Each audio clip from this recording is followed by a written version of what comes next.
Hi, I'm Rev Myron. I'm a minister through Pathways of Light, and I've been a Course in Miracles student for 44 years. I'm going through the lessons again this year, asking Jesus to clarify for me, and then I write from that clarity, and that's what I'm going to share with you today. So we're looking at lesson 75, The Light Has Come. Such a beautiful, uplifting lesson. It might seem as if you cannot say these words, that it would seem like lying to say that the light has come, especially if your life seems dark. To say that darkness and turmoil and death have disappeared when it seems the opposite is true. Actually, all this and much more is the truth, and the world is the lie. What seems dark is only the fading echo of a belief we're learning to release. The light has not come to the world. It reveals that the world we believed in was never real. Perhaps you want to argue against the idea that you will see the light and all it brings with it. But this is a simple truth, and you will see it when you believe it. First comes the thought, then the experience that reflects it. Let us say all these words gladly and with enthusiasm and say them often so that the mind will shift from the ego to God. It is only the belief in what we have wanted in the past that keeps the sad, fearful world in place in our minds. Let us change our minds now and keep changing it until the mind shows us what is real and the eyes show us the reflection of reality. Today, this is from the lesson. Today, we celebrate the happy ending of your long dream of disaster. There are no dark dreams now. The light has come. Today, the time of light begins for you and everyone. It is a new era in which a new world is born. The old one has left no trace upon it in its passing. Today, we see a different world because the light has come. I say those words in relief and with conviction. I will say them often today. I remind myself of people I know for whom this is their permanent experience. Their light shines brightly, reminding me that what is true for one is true for all.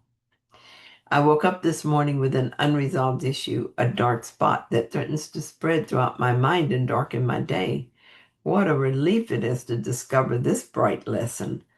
Today, I will accept the new world as what I want to see. I will be given what I desire. I will to see the light. The light has come. As I prepared for the longer practice, the ego mind wanted to skip it altogether. Since I insist on doing it, it wanted to play small, to apply this to a single issue. The ego says that makes more sense, and I can build up to being willing to let go of the darkness forever. As those thoughts come into the mind, I could feel myself getting smaller and more helpless with each one. I recognize the ego's plan for my salvation. Seek and do not find. Be small so God does not see you. It's an old refrain and one that keeps me imprisoned in this split mind that is the ego.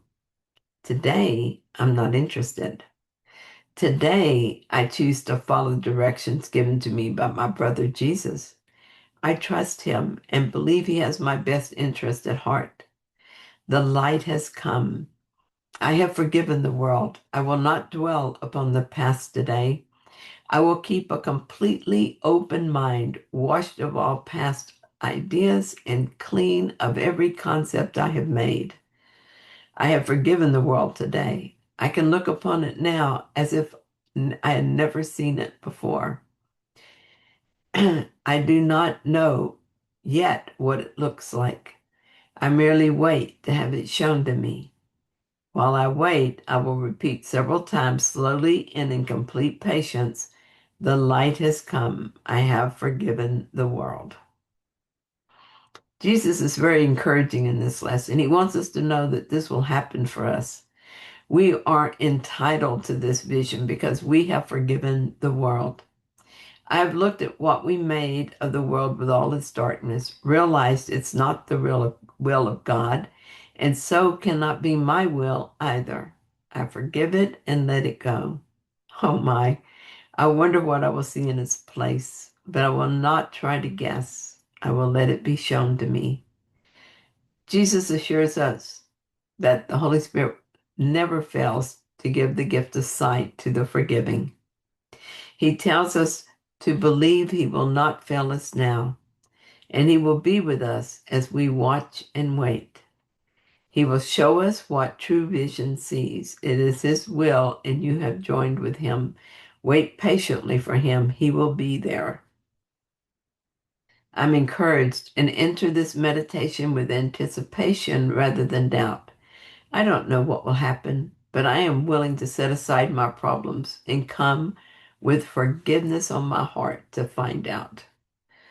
I came out of the meditation knowing that I have committed to trusting the Holy Spirit going forward. It's hard to put into words the actual change.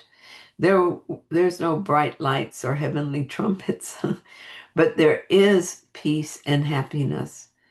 The issue that was haunting me this morning no longer looms over my day, blocking the light. I wonder what will happen rather than worrying about what will happen. My part was simply to forgive what I believed, and everything else followed naturally. As he says, from this time forth, I will see differently. I believe him. I will reinforce my new vision with the shorter practice periods, and I will remind myself often of what he tells us in the last paragraph. We dedicate this day to the serenity in which God would have you be. Keep it in your awareness of yourself and see it everywhere today as we celebrate the beginning of your vision and the sight of the real world, which has come to replace the unforgiven world you thought was real. Oh, I hope you will join me in the light. Thank you so much for joining me in this reading. I hope that you found it helpful and that you will subscribe. And yes, I do hope you'll join me in the light. See you tomorrow.